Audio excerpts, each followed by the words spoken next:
Break ನಂತರ news ಲಂಚ್ಗೆ ಮತ್ತೆ ಸ್ವಾಗತ. ತನ್ನ ಕುಟುಂಬದವರು ಯಾವಾಗಲೂ ಒಂದಾಗಿ ಚೆನ್ನಾಗಿರಲಿ ಅಂತ ಆ ಮಹಾನ್ ನಾಯಕಿ ತನ್ನ ಕಿರಿಯ ವಯಸ್ಸಿನಲ್ಲೇ ಕನಸನ್ನು ಕಂಡಿದ್ರು. ಅದರಂತೆ ವಿಲ್ ಕೂಡ ಬರೆದಿಟ್ಟಿದ್ರು.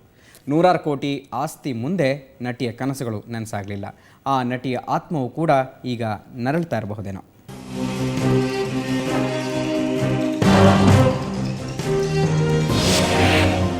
ಆಸ್ತಿ ಬಗ್ಗೆ ವಿಲ್ ಬರೆದಿದ್ರು ಸೌಂದರ್ಯ.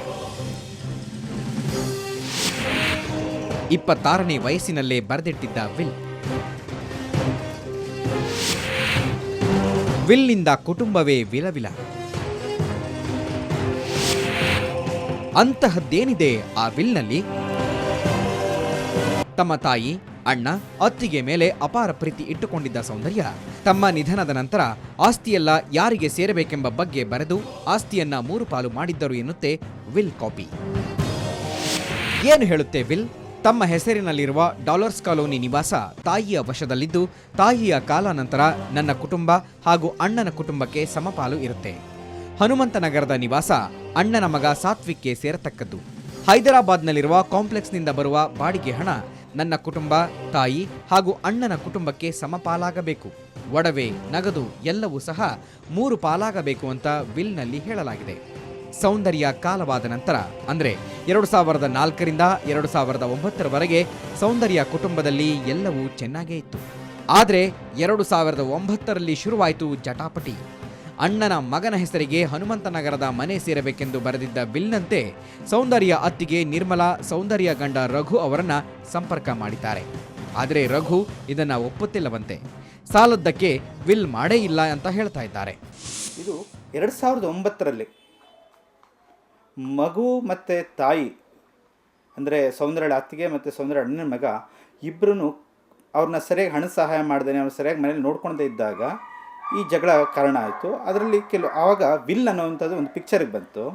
ಆ ವಿಲ್ ಪ್ರಕಾರ ನಾವು ಆಲ್ರೆಡಿ ಎಲ್ಲ ಆ್ಯಕ್ಟ್ ಆಗಿದ್ದೀವಿ, ನನಗೂ ಇದಕ್ಕೆ ಭಾಗ ಕೊಡಿ ಅಂತ ಕೇಳಿದಾಗ ನಾನು ಕೊಡಲ್ಲ ಅಂತ ಹೇಳಿ ನಮ್ಮ ಮಾವ ಅಂದರೆ ಮಗುವಿನ ಅಂದರೆ ಸೌಂದರ್ಯ ಅಣ್ಣನ ಮಗ ಸಾತ್ವಿಕ್ ನಮ್ಮ ಸೋದರ ಮಾವ ರಘು ನಾನು ಕೊಡಲ್ಲ ಅಂತ ಹೇಳಿದ್ದಕ್ಕಾಗಿ ಅವ್ರ ಮಧ್ಯದಲ್ಲಿ ಪ್ರಾಪರ್ಟಿ ಡಿಸ್ಪ್ಯೂಟ್ ಸ್ಟಾರ್ಟ್ ಆಗಿದೆ.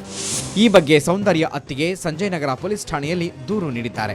ಒಟ್ಟಾರೆ ಸೌಂದರ್ಯ ಬರೆದಿಟ್ಟಿದ್ದ ವಿಲ್ ವಿವಾದ ಸೃಷ್ಟಿಸಿದ್ದು ಮುಂದೇನಾಗುತ್ತೋ ಕಾದು ನೋಡಬೇಕು. ಈ ಆಸ್ತಿ ಗಲಾಟೆ ನೋಡಿ ಪಾಪ ಸೌಂದರ್ಯರ ಆತ್ಮ ಅದೆಷ್ಟು ನೊಂದಿದೆಯೋ ಏನೋ. ನಾಗೇಂದ್ರ ಬಾಬು, ಕ್ರೈಮ್ ಬ್ಯೂರೋ, ಸುವರ್ಣ ನ್ಯೂಸ್. ಇದು ಸೌಂದರ್ಯ ವಿಲ್ ರಹಸ್ಯದ ಬಗ್ಗೆ ಕಂಪ್ಲೀಟ್ ಡೀಟೇಲ್ಸ್ ಇವತ್ತಿನ ಕಟ್ಟೆಚ್ಚರದಲ್ಲಿ ಪ್ರಸಾರವಾಗುತ್ತೆ. ರಾತ್ರಿ 10 ಗಂಟೆಗೆ ತಪ್ಪದೆ ವೀಕ್ಷಿಸಿ. ಇನ್ನು ಮುಂದಿನ ಸುದ್ದಿ, ಚಿಕ್ಕಮಗಳೂರಿನಲ್ಲಿ ವುಡ್ಲ್ಯಾಂಡ್ಸ್ ಆಫ್ ರೋಡ್ ಮೇನಿಯಾ 2012ರ ರಾಷ್ಟ್ರೀಯ ಮಟ್ಟದ ಮೋಟಾರ್ ರ್ಯಾಲಿ ನಡೆಯಿತು. ಆಟೋ ಸ್ಪೋರ್ಟ್ಸ್ ಆಶ್ರಯದಲ್ಲಿ ನಡೆದ ರ್ಯಾಲಿಯು ಕೂಡ 3 ಹಂತಗಳಲ್ಲಿ ನಡೆಯುತ್ತೆ. ಮೊದಲನೆಯ ಸುತ್ತಾದ ಚಿಕ್ಕಮಗಳೂರಿನ ಮೌಂಟೇನ್ ವ್ಯೂ ಕಾಲೇಜಿನ ಎದುರಿನ ಇಮಾನ್ ಸಾಮಿಲ್ ಮೈದಾನದಲ್ಲಿ 800 ಮೀಟರ್ ಟ್ರ್ಯಾಕ್ನಲ್ಲಿ ರ್ಯಾಲಿ ನಡೆಯಿತು. 10 ಸ್ಥಳಗಳಲ್ಲಿ ಜೀಪ್ಗಳು ಹಳ್ಳ ಮತ್ತು ದಿಣ್ಣೆಗಳಲ್ಲಿ ಹತ್ತಿ ಇಳಿತಾ ಇದ್ರೆ ಪ್ರೇಕ್ಷಕರು ಕುತೂಹಲದಿಂದ ನೋಡ್ತಾ ಇದ್ರು. ಚಿಕ್ಕಮಗಳೂರು, ಬೆಂಗಳೂರು, ಮೈಸೂರು, ಗೋವಾ, ಕೇರಳ ಸೇರಿದಂತೆ ಹಲವು ಕಡೆಯಿಂದ ಬಂದಿದ್ದಂತಹ 19ಕ್ಕೂ ಹೆಚ್ಚು ಮಂದಿ ಸ್ಪರ್ಧೆಯಲ್ಲಿ ಭಾಗವಹಿಸಿದ್ರು. ಜೊತೆಗೆ ಹಾಸನ, ಬೆಂಗಳೂರು ಮತ್ತು ಸಕಲೇಶಪುರಗಳಿಂದ ಬಂದಿದ್ದಂತಹ ಮಹಿಳಾ ಸ್ಪರ್ಧಿಗಳು ಕೂಡ ಈ ರ್ಯಾಲಿಯಲ್ಲಿ ಪಾಲ್ಗೊಂಡಿದ್ದರು.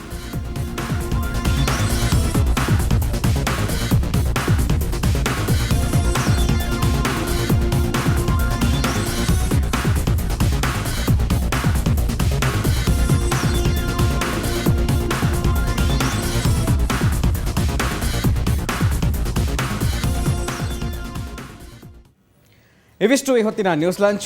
ನೇರ ದಿಟ್ಟ ನಿರಂತರ ಸುದ್ದಿಗಾಗಿ ನೋಡ್ತಾ ಇರಿ ಸುವರ್ಣ ನ್ಯೂಸ್.